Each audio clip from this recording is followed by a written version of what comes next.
Hey guys, welcome to today's video. We are going to be replacing the plastic extruder for an all metal one on the Cr10. This is stock. I bought it from a guy off eBay and I'm not sure about the print time, but it's having terrible under extrusion.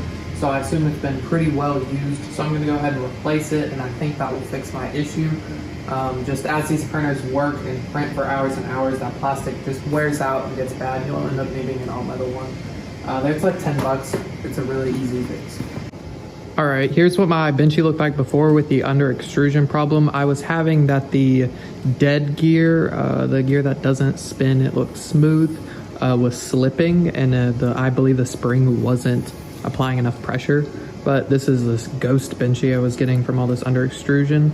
That problem was fixed, and I'll show you guys the results at the end of the video. First thing I went ahead and did is unplug the power supply. Just a good habit to get into, not necessarily for this extruder piece, but just a good habit. Next, I'm gonna go ahead and remove the Bowden tube.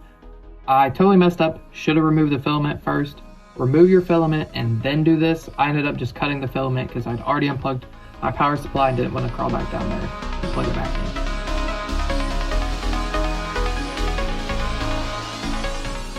in. Next, we are going to go ahead and loosen the extruder arm some.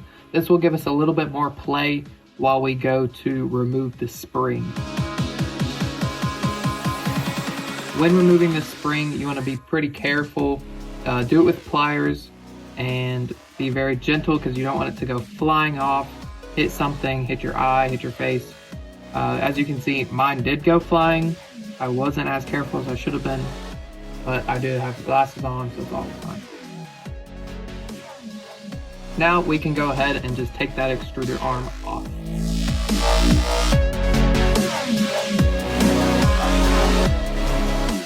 Here's a quick close-up of that extruder arm for anybody wanting to see that. So you can see how the bearing and the printer shavings are just all around that, and that really needs to be cleaned and maintained. Normally you can see where the filament guide hasn't been straight and it's been actually wearing into the side of the extruder arm. Next, I'm going to go ahead and take the extruder plate off. You can see I'm putting my hand under the stepper motor because these screws actually hold it into the spot. So you're going to unscrew it and then just lay that down on your printer bed.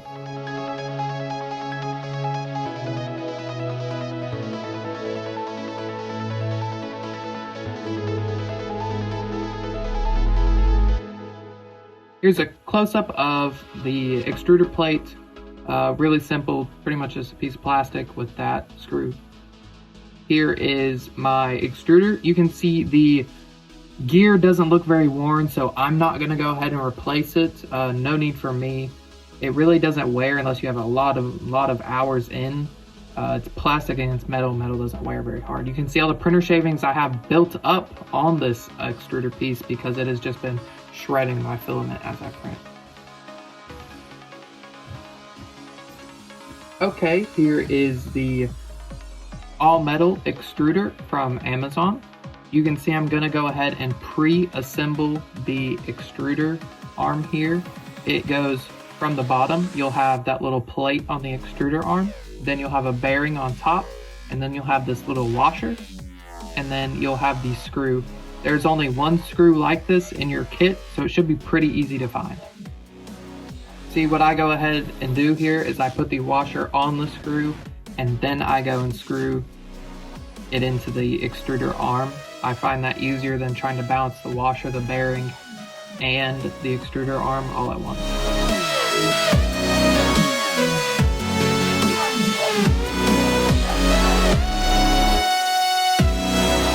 As you can see here, you don't want to screw that screw all the way tight or else your bearing won't slide, but there's a perfect medium where you want that bearing to be sliding just the right amount.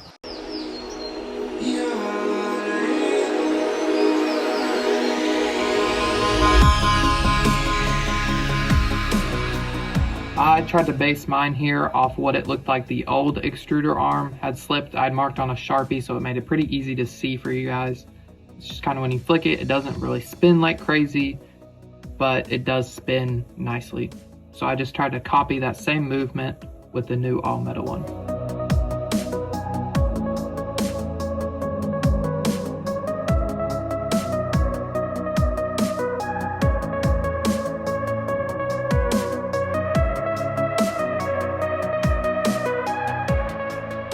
you'll go ahead and drop this little red cap in, and then there'll be a screw that goes in on top of that, which you'll tighten into your plate and the E-step.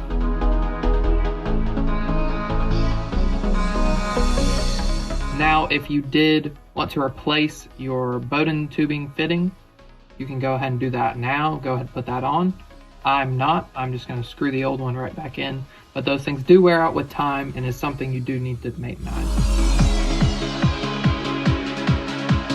There's how it will kind of fit all in together.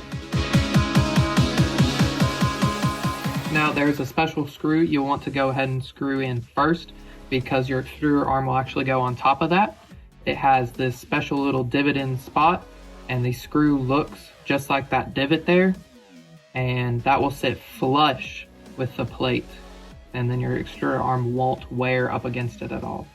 So what I'm gonna do here is I'm gonna go ahead and place the plate on top, and then you'll see the E-step will just pop right back into place like that. What I'm gonna go ahead and do here is place the plate on top, and then place 2 screws diagonally across from each other. You're gonna wanna go ahead and put that kind of divoted screw in, and then I'm gonna put one across so the plate doesn't slip and slide as I try and align the stepper motor. And then you'll just go ahead and screw that right in.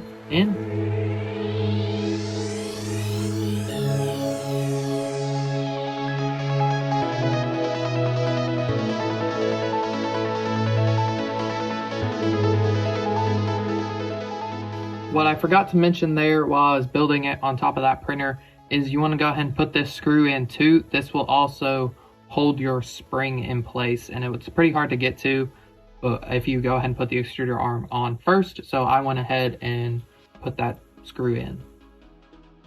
Now tighten it down, obviously not all the way, or else you won't be able to move your extruder arm, which it does need to move some. And there's a little balance you'll have to find there that may need some tweaking with under extrusion and over extrusion. You'll have to find that balance. I'm gonna go ahead and put the last screw in for the plate and tighten that down, and then I'm gonna go ahead and put the other screw that will hold the spring in place, but I'm gonna just put this flush with the plate so that I can easily set my spring in and then tighten it all the way in to lock that spring in place.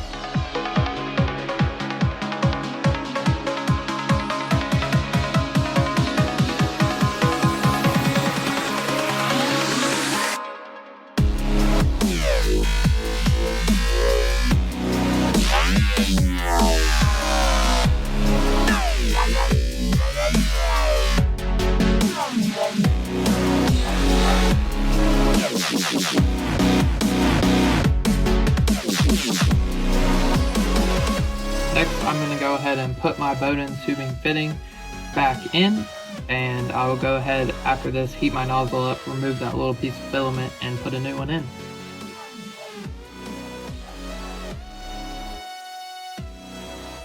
Now our all metal fitting is in, and it's time to just do those little bits of adjusting with all the screws to make sure they're the right tension and make sure we're extruding our filament right.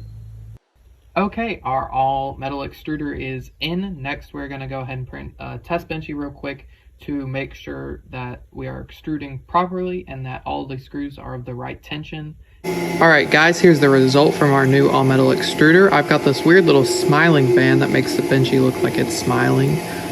There's a little bit of artifacting going on around here and there, but overall it came out really well. I'm happy with the mod. It definitely fixed the under extrusion issue, and I can get back to printing. If you guys found this video useful or helpful, please leave a like and consider subscribing.